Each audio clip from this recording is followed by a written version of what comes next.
Hello and welcome to this special interview edition of the newest rant.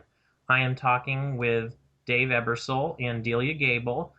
As you've seen from reading my blog, they are the co-creators of the comic Dash, and today I'm going to ask them some questions because, as readers know, I quite enjoy the comic. So, hello, Dave and Delia. Hi. Hi there. How are you guys doing? We're good. Good. Thanks for having us. Good. And can you tell me a little bit about yourselves?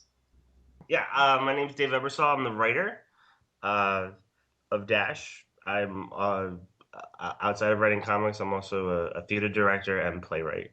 And Dash is my first uh, ongoing comic.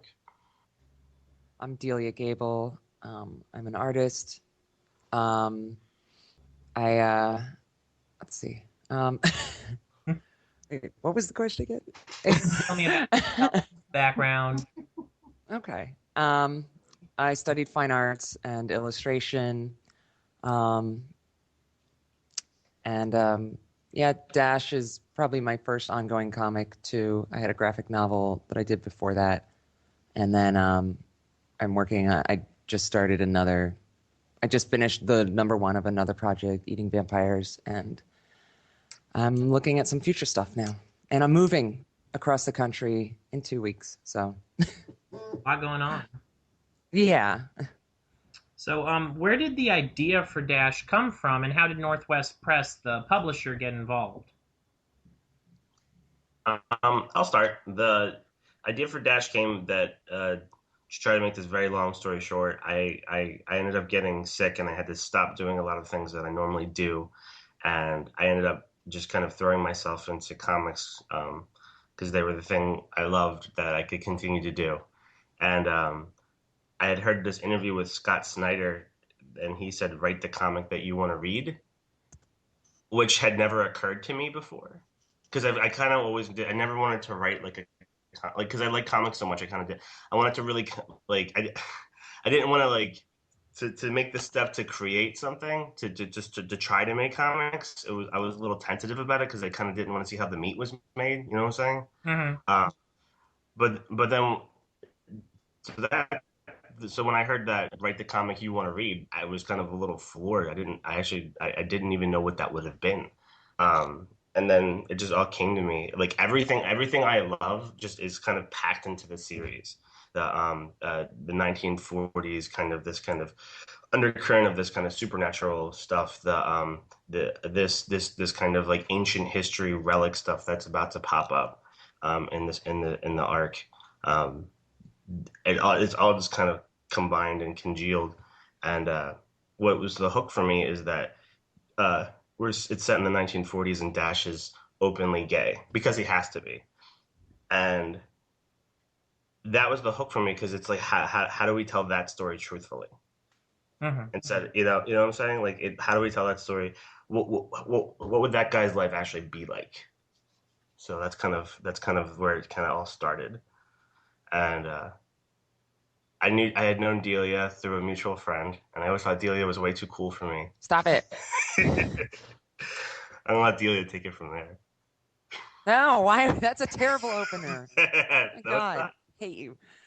Um, yeah, I guess after I finished that graphic novel, A Ninja Named Stan, and I was just, you go from working, going crazy, and then we went to San Diego Comic Con, and then I was like, oh, I have nothing. Like, once you finish working on a project, everything seems very quiet.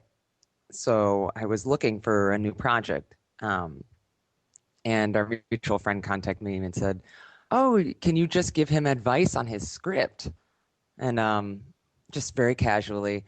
And then so I read it, and I was like, "This is awesome!" Like I thought it really captured like the true sense of noir, and I love the fact that it's an outed gay character, but he's living in the time that he's living in, which is obviously, homophobia didn't exist because that was just the assumption that I mean, if you were gay or queer in any way, you were seen as a deviant and a danger and a threat to society. So there was no word for hating you.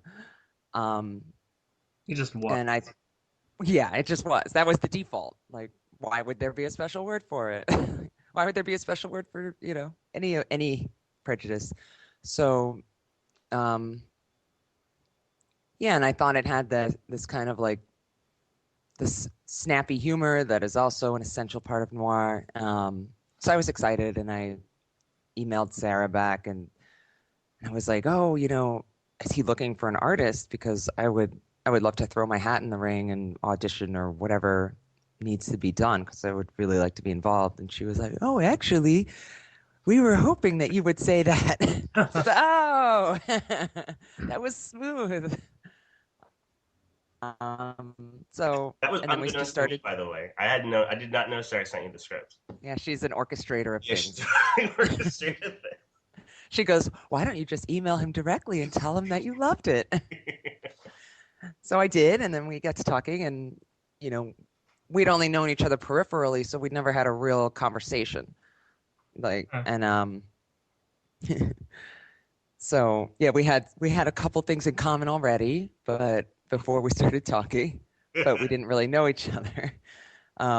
So when we started talking, we realized that our visions were the same, for what we wanted to accomplish, and I would get the creative freedom that I need also, but that we work really well together as a team, and then we also got along as friends. So that makes it even easier to make a comic together when you're already like 95% on the same page. I imagine. So that's neat. And then, of course, you guys started creating it. So, I mean, who would you say it's for in terms of the readers you're trying to reach? Because everyone has like that demographic they picture in their mind that they're like, I really hope blank people read this comic, or I get this blank reader, this many readers, or.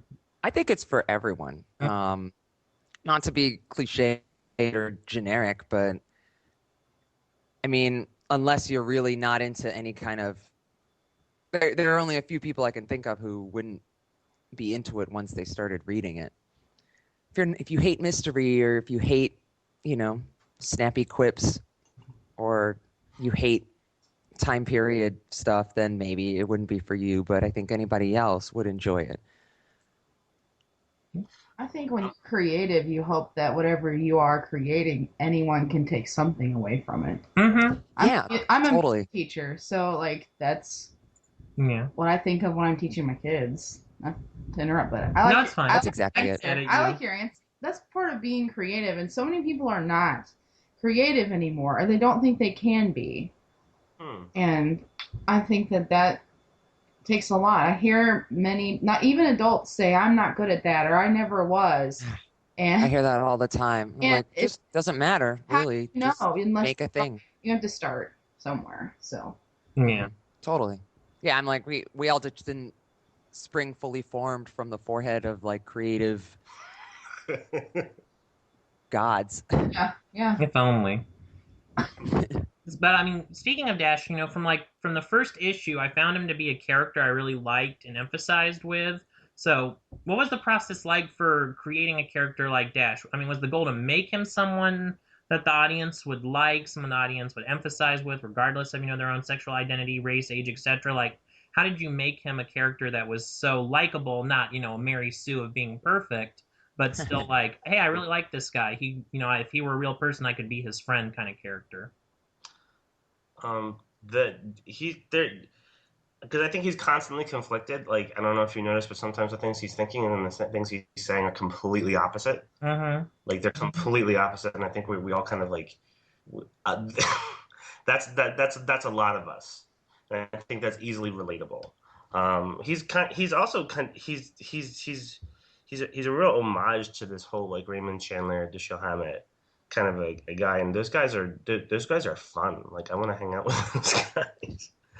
Uh, at the same time, though, I think humor is kind of his default because he doesn't really know how to. His way out of a lot of situations is to joke because if he doesn't, and well, if you see in the shoe too, it just kind of boils up and he explodes. So, and I think a lot of us can relate to that.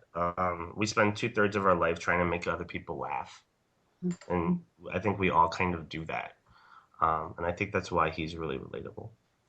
Then from a technical standpoint too, we kind of work together to make sure that something he's saying or the expression on his face is if trying him, I want to make sure that he's not making a like a douchey expression. Yeah. So sometimes I'll like just Second. take a picture and send it to Dave. Like, yeah, it's just like, what does this look like to you? And vice versa. I was like, I was like, Delia, did I get too far? Yeah, we want to make him very human. So we just want to make sure that is somebody you want to hang out with for multiple issues, and then he's enjoyable to look at and listen to, speaking and thinking. Mm-hmm.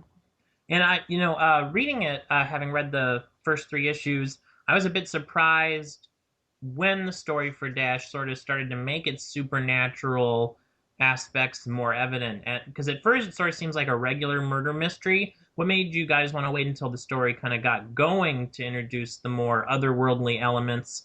And were you concerned, it might throw readers off for the story to go in a more paranormal direction? We're thinking, oh, I'm reading a noir story, and then all of a sudden these supernatural aspects came in, or do you think that was part of the appeal, that it surprises you?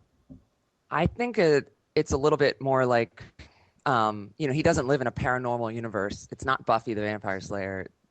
There are not demons around every corner. But it's more like you're in real life and then something strange and unexplainable happens and you're like, well, that happened. I have to deal with it now. That's how I see it.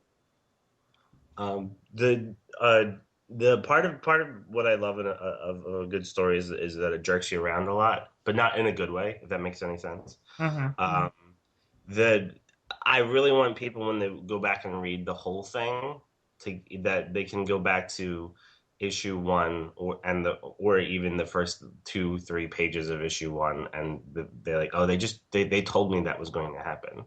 And Delia knows I worked very, very hard. We both have worked very, very hard to, especially with issue 1, hand-wringingly hard, so that when you go back and look at the story as a whole, and I'm not just talking about just this arc, because we have totally planned out like six issue arcs with 6 standalone storylines, 42 issues total. Mm-hmm. And then it ends. It has an actual ending, so that when you go back, it actually enhances the whole reading of it, because you can see where, like, oh, that's where that is, or that's where that is. I kind of like, part of me, like, that was another, the whole supernatural aspect to it. Also, I felt like we've never actually seen like this type of character, who is gay, face other stuff like this. And I think I've told you, David, privately, there's always going to be a little balance with this. Some stories are going to be more grounded in reality, and some stories are, but it's a fine line we're walking. It's never going to be all one thing or all another thing. It's a whole bunch of things. Our original press release was a supernatural noir. Mm-hmm. So that was, but from the first issue, you only get like a very small hint of that. Mm-hmm. Don't forget about your love of monster movies. I love monster movies from the 40s. Yeah, not modern monster movies. No, not modern. No. So more Elvis and Costello meet the mummy as opposed to Freddy Krueger. Yeah. Actually, I used an Abbott and Costello reference picture from when they for Delia, and it was the issue 3. It was I remember. Yeah. Yes. It's the security guards. They were kind of. Which issue 3 is not out yet. Actually, it's May 27th is its like release date. What? Yeah, I know. So speaking of, with Northwest Press, how did you guys sort of get them involved, and how was the reception from them and readers been so far for Dash? Well, we were at San Diego Comic-Con. Was it 2013? Yeah. Yes. Yeah, 2013. And I didn't go last year. Yeah. Yeah. Okay. We had, like, we were just kind of there. We had like, maybe what, the first 16 issues. Or Well, 16 pages, not issues. Yeah, it was like That would be wonderful. you had We had the you, first 16 issues finished. you had everything 16. plotted, but you were working on out actual plot points. The first draft of the first issue was done, and I had already drawn like 10 or 15 pages of it, Yeah, something like that. 10 pages. And colored it. 11. Yeah. Well, most of it was colored, and then I finished it while we were there. Yeah. And then we were just like kind of like sorting out our working together, and we were just hanging out in San Diego also, and then we made our trip to LA to see some things firsthand and work out logistics of like how future scenes were going to play out in certain architecture. Which was and then inspiring. Yeah. And then you got your James Dean picture. and then that's so it was like that Saturday of Comic-Con we had went to we played hooky from Comic-Con and went to LA. And Delia stayed in LA and I went back, and Sunday I got some moxie in me, and I did the one thing that you're not supposed to do. No, wait, before we did that, remember we did the pitch review?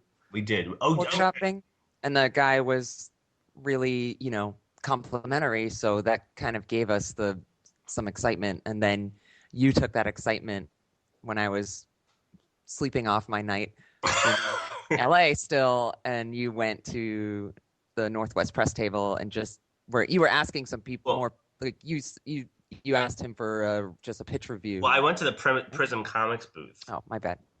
And I asked for a pitch review, which you're not supposed to do. And then this very kind woman brought this super kind dude around named Zan, and he's the one who runs Northwest Press. And he said that unbeknownst to you at the time. No, I had no idea. And then and he looked at it and looked at all of my stuff. And he said, when it's finished, send it back to me. And what the great thing too is that he said, he said, this is what I can do for you, and this is what I would do for you if you gave me this. However, he said, pitch other places too. He said, see what you can get. And I thought that was like, because a lot of like, if an editor likes something, they're going to be like, okay, they're going to hold on to it, and not in that. And I think because he wants queer comics out there in any form, anywhere, as much as possible. And that's what that and we did, but we settled with them because they were going to let us make the comic we wanted to make, and we didn't settle with them. I was like, that's sorry, not the word to use. Yeah, sorry. Well, we just kept talking about it, and then we were looking at other stuff, and the more we were thinking about it, we were wondering if we would have the same amount of freedom that at another place that we would with Northwest Press, because they seemed pretty encouraging about. You can do pretty much whatever as long as it's not horrible, and you can keep all of your freedom and not have to change elements of the story to make somebody happy.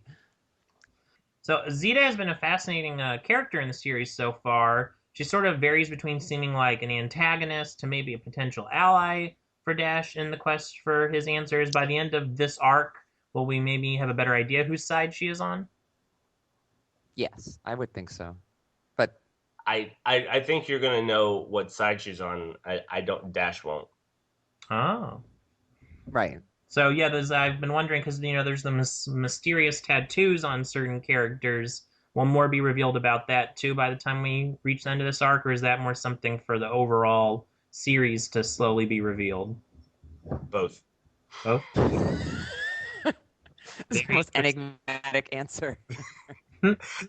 Can we make all questions vague so I can I can answer so that Dave can just say yes, no, yes. Both, one. Sometimes.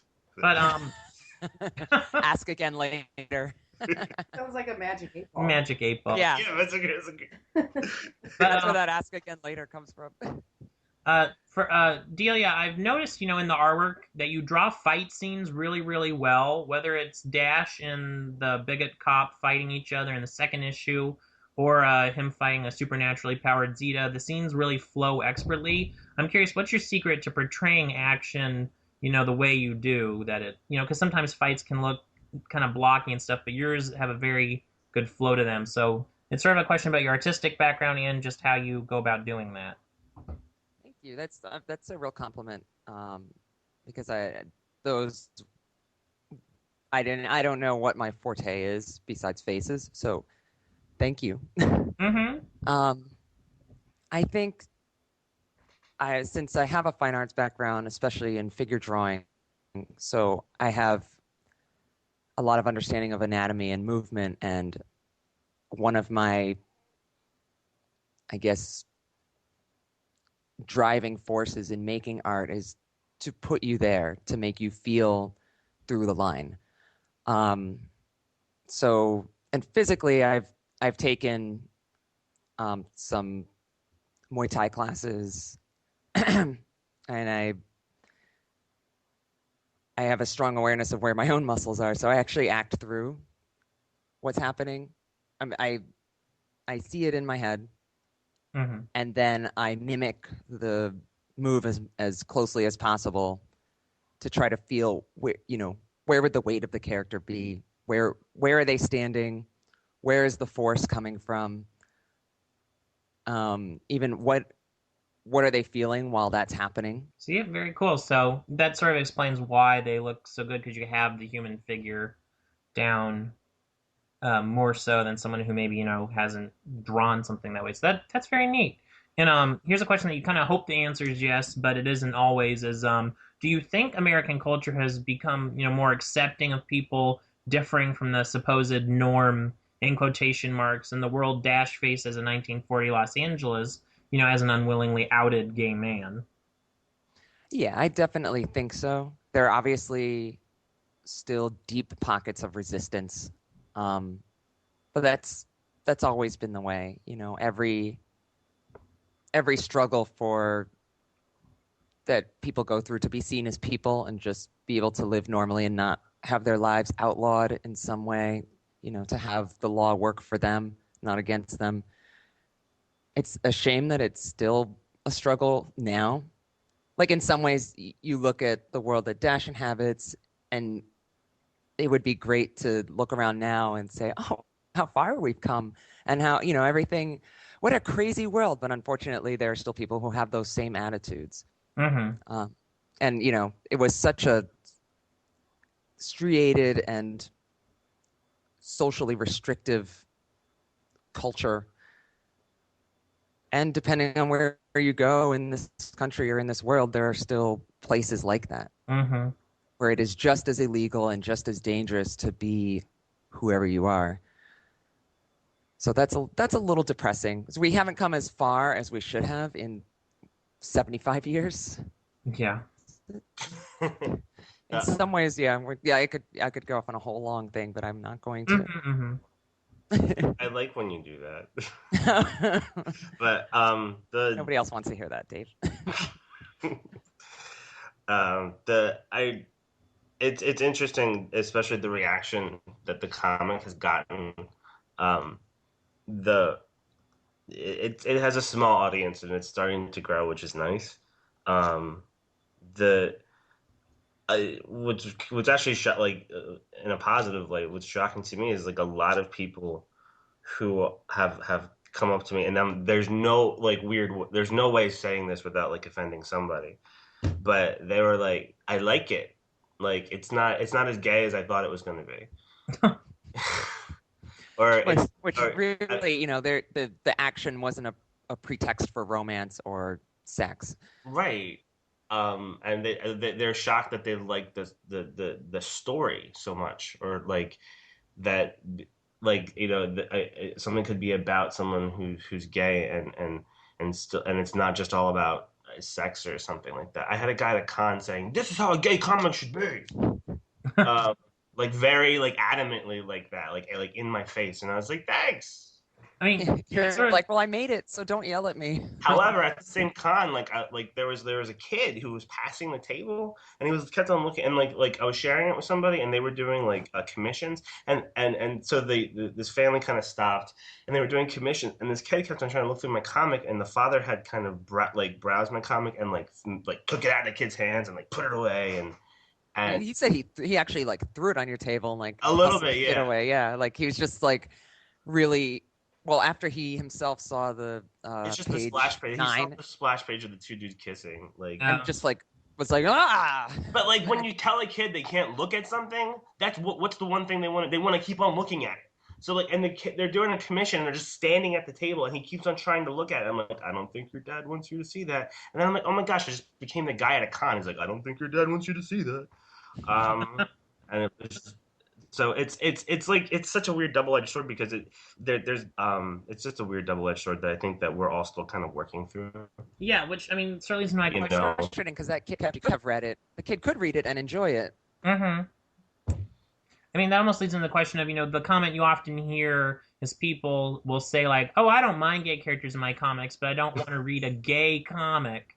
I mean, did you ever have concern that people would sort of just simply latch on to the fact Dash is gay and use that to, dismiss how as if that's the only thing that defines him as an individual other than his sexuality, other than, he's a private detective, he's lost someone he loves, he's dealing with the fact that a lot of people seem to want to murder him, and, someone would just be like, oh, it's a gay character, it's a gay comic, never mind.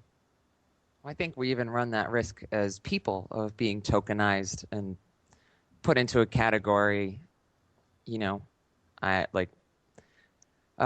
instead of somebody actually looking at my work and either liking it or hating it on its own merit, they could just say, "Oh, well, she's a female artist," or she's this or that.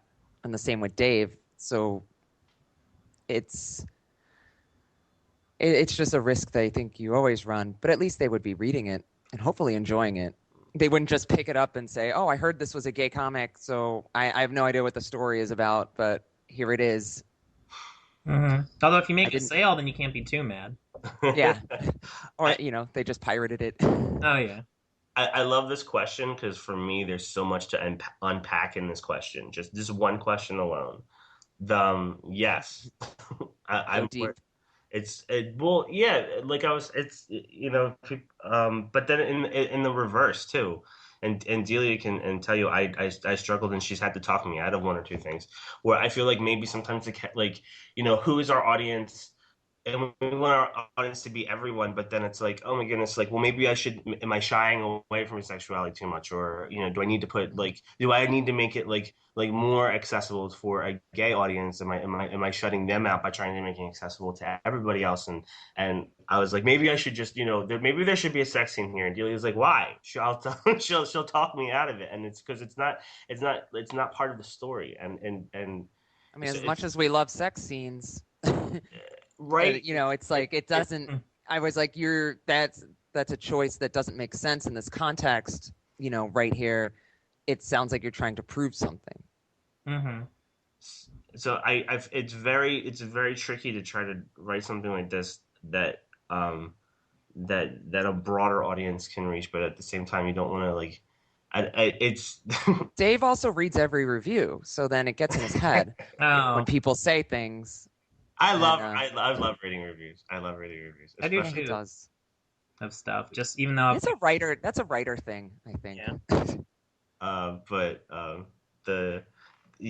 And then there's so yeah, it's very conflicting sometimes to write the story and to be true to the story. But when I am true to the characters, and I am true to the story that we've set out to tell, that's kind of the light. Mm-hmm. So yeah, just telling the story you want to tell and not worrying about, because as you said, you want to appeal to everyone, but not worrying about if you're playing up too much of one thing or the other thing, and making sure that it's just you're making a good character and a good story, or alienating this or that, imagined group. Yeah, I usually just tell Dave. I try to remind Dave of his original vision when he starts going off in that direction. Well, we were actually very worried because and you had already said it, so I guess, but at the end of the first issue, the guy he's with ends up murdered. We were so worried about how that was going to come off because that can be such a cliche. The loved one. Mm-hmm. especially in a sexual minority, just conveniently just snuffed out. Sexual or racial minority, right? or female. The fridging trend in the superhero comics that you hear about for everybody who's and if it happens to you if you're a white male and gay and you're a character axed. Mm-hmm. So we were, but it's also essential to the noir genre because the hero always has to lose everything. Yeah. Yeah, the heroes in noir stories never really have very happy events Home lives. to them. Yeah. But They never get what they want. no. And so sort of you know, and the attitude about a gay character in comics is it almost seems like people there's this attitude, you know, they don't care if a character is gay, but they get mad as soon as that character actually expresses their sexuality in any way Right. or form. You know, I mean, I've heard this argument is almost sort of more of an outlook that's more harmful than people who clearly discriminate because, you know, there's someone who just says they hate something, but then there's people who are, oh, I don't mind, but, you know, almost like a seen but not heard. It can exist, but I don't Right. want to have to No, see it. we don't want any mouths touching, but they can be gay. Yeah. I don't care. I don't care. So, Yeah. so, I mean, how can you hope to change people's minds who are like, you know, they're like, well, I don't mind someone being gay as long as it's not expressed openly. And I'm like, but you don't, but so then are you upset when you see, you know, a man and a woman making out on a park bench? Does that offend you? Because if you don't want to see people expressing romance openly. I'm offended by that. No. So so I mean, how do you hope to tackle this mindset of, oh, he's a gay character, okay, and they don't care that he's a gay character, but then if they have a scene of him, you know, kissing his lover, all of a sudden everyone freaks out. Sort of like as you said, the story of the guy at the con flipping to that page and being like, oh no. Well, if they're that freaked out by it, normally they don't buy it. Mm-hmm.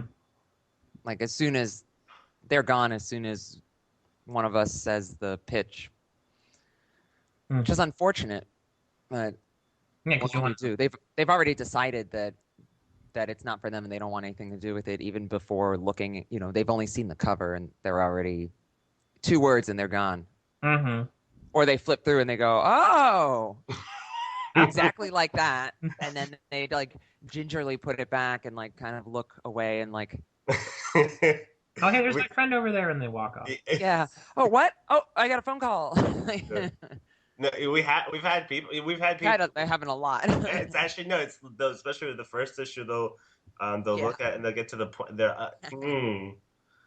now that we have more issues though, it's interesting because now they can see where the story's going, and that you know it's not going to always revert back to like you know, and then let's like have a crazy orgy. Yeah. In the middle of this. No, it's like real life. It's not because he's a gay character. He's just always going to be making out with, you know, other characters. He's just gonna be like a normal person because we're all normal people. He's gonna have romance. He's gonna have fighting. I mean, we don't all face mummies, but you know, if it were a supernatural story, I'd probably be fighting a mummy, and he's gonna fight a mummy. You know, things like that. I'm assuming the mummy and he are gonna fight. You've been foreshadowing that mummy poses some danger. I don't know how much you want to reveal. Having just submitted issue 4 like a month ago. Yeah. Right? Yeah, it was a month, at least. Yeah, it was a month ago. It's another question that needs a vague answer. Yeah, but no, yeah. I'm always the accidental spoiler, so. Okay, it's okay. You don't have to reveal anything. There's that mysterious. Dave should tell this part. The mummy's very very important. Kind of where to this, and what happens with the character after this, and by the end of issue 6, you'll see that I've been telling you this since the second page of issue 1. That said, that she just mentioned issue 4. Issue 4, Zeta really kind of pulls the curtain, and you see the mythology that we're all going to be working with. And I wrote the outline of it in 2012. I wrote the actual comic in 2013. It's 2015 and it's going to come out in August, and I'm probably not going to sleep great until it's in everybody's hands. I'm very, Delia can tell you, I've rewritten and rewritten to try to make this like the best. I'm very. I've had to talk him out of rewrites sometimes. Like, no, it was good the first time. Leave it.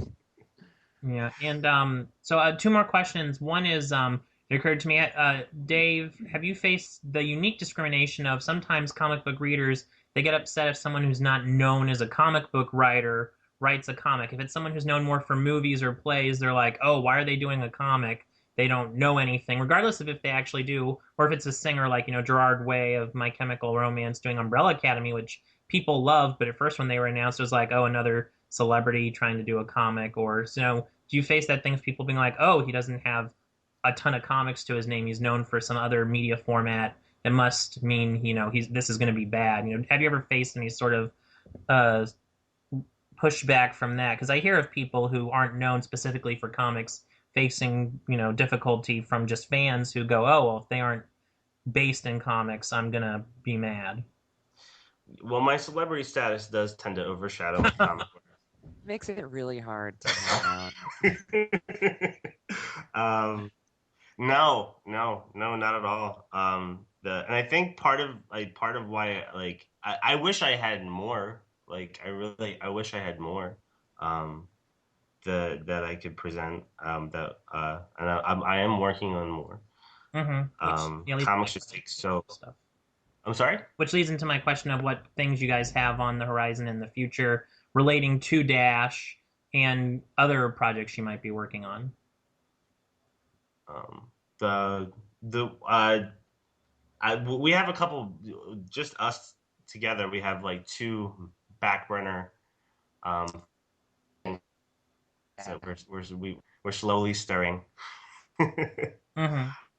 That we're excited about, but we can't talk about yet because they're still being formed and it's too early. Soon. Yeah, way too soon to talk about details. Delia does do everything on this comic, like everything, and it's an indie comic, so that's why everything takes so long. That said, I'm probably gonna be working on because she and she, I mean, I don't know how you're doing it. I don't know how you're running right now with everything personally going on with the move and everything. We also both have day jobs, and this is something that I have a night job. You have a night job. You have a day job. I have a night job. Dave used to have a more variable schedule, so we could always talk around Monday afternoons. But now, he has a more solid schedule, and I'm back to because I was off nights for a little bit, and now I'm back on. So, yeah, we just try to we keep we play it by ear, which kind of sucks. But once I think I move and I have a new schedule, and Dave's other stuff calms down, then maybe we can go to weekends or something. What is it like being in 2 geographic locations and collaborating? Because thanks to the internet, that sort of thing's possible now, especially transferring documents. And over in the old days, it would have been phone calls and faxing, but now everything happens almost instantaneously. Is it almost like being in the same room working with each other, or is it its own unique beast of sort of collaborating through long distance? I think, Dave is really easy to talk to on the phone, so that makes it really easy. And he's very responsive, so he'll get back to me quickly. So I can just take a picture of something and send it to him, and or could you maybe make him a little more sarcastic looking, or Mm-hmm. He never goes, it's missing something, but I don't know what it is. I wish you would find it. He doesn't like submit a page like show big fight scene, and that's like the only thing he wrote. He a bit more detailed. Sometimes there are things when I'm like, what is the emotion behind this scene? It's not, or I assume it's going one way because it's not stated, and then he's like, oh no, actually this is a happy scene. I'm like, wait, I thought it was a sad scene. I have to go back and change faces. But actually, yeah, it's really easy. And now we've done Skype a couple times, but usually we do phone calls, and then we had a couple of creative summits, where I just hung out at his house all weekend, and then sometimes we get to go to cons together, which is pretty awesome. Very cool. So we don't see each other that much, but it feels like we do though. Like for me, because we're I mean, it's like this constantly in contact in some way. Constantly. I mean, I think that's a good. I mean, we're a team. Like our website's not called Team Dash Comic for Nothing .com. Quote. But I think that's that. I mean, for me, I come from theater, and theater's a collaborative art. So, which is why I felt like writing a comic was so easy, because I as a director and a playwright, like she's the actress. She's the actress. So I mean, this and and so actually, when reviews say that her acting is good, it makes me so. It's actually happened now a couple times. Like it makes me so happy when you get that feedback. But You're not directing me. That's a little different. well, I'm like the yeah. What I well, the guess I script, mean no, the script is kind of your direction, and as like an actor in theater, that's the ground plan, but it's their they're the ones who ultimately end up delivering the Their goods. interpretation, sort of. Right. It's not like film where the director gets to go back in and like make edits and cuts and stuff like that. yeah, puppet master Right. type stuff. Well, thank you guys for talking with me about Dash. Look forward to the official release of issue number 3 and the Dash. And yes, so thanks for creating such a great comic and taking the time out to talk with me. Thank you so much for getting up extra early to talk to us. Mm-hmm. Yeah, and thanks for enjoying it so much and telling us about it. And Yeah. thank you for the support, Mm-hmm. man. That I can't tell you that like the support that you've given us is incredible. It means so much. That In indie comics, it's it's huge. sometimes you're like throwing things down a well and listening for the echo, and it's so great to get something back. Yes, and for listeners, would you guys like to say the official website and sort of respective Twitter handles for anyone who wants to, make sure to find you and follow you? The official website is team-comic.com. And then there's also on Facebook, it's just Dash, right? The comic. Yeah. Just Dash. There's a picture of him there, so you'll know who it is. Mm-hmm. And then we're both also on Facebook. And then my Twitter handle is at DC Gable. T is in John, C is in Charlie. Gable's in Clark. And I'm working on tweeting more. I'm really bad about that right now, but I'm working on it. My Twitter handle is Ebersole without the E. And Just spell it. Just spell it. It's like my own phone number. I actually don't. I'm like blanking right now. I'll do it. D is in Dawn. You're E, B is in boy. Ersol. Debersole. Yeah. Mm-hmm. I was in spelling bees. So. And you can find Dash on northwestpress.com. Mm-hmm. The actual issues to buy. Mm-hmm. Right. It's available digitally also there, and it's available on Gumroad and Comixology as well. Very cool. And just for anyone listening, when they say Team Dash comic, they mean like the actual word dash, like the character's name, not like a dash sign. Because I almost made the mistake. I was like, wait, is it Team Dash? DASH? Or do I put a dash? So yeah, so it's good catch. The word Team Dash comic. So yes, so well, thanks again, and guys, continue to have a great day and making a great comic.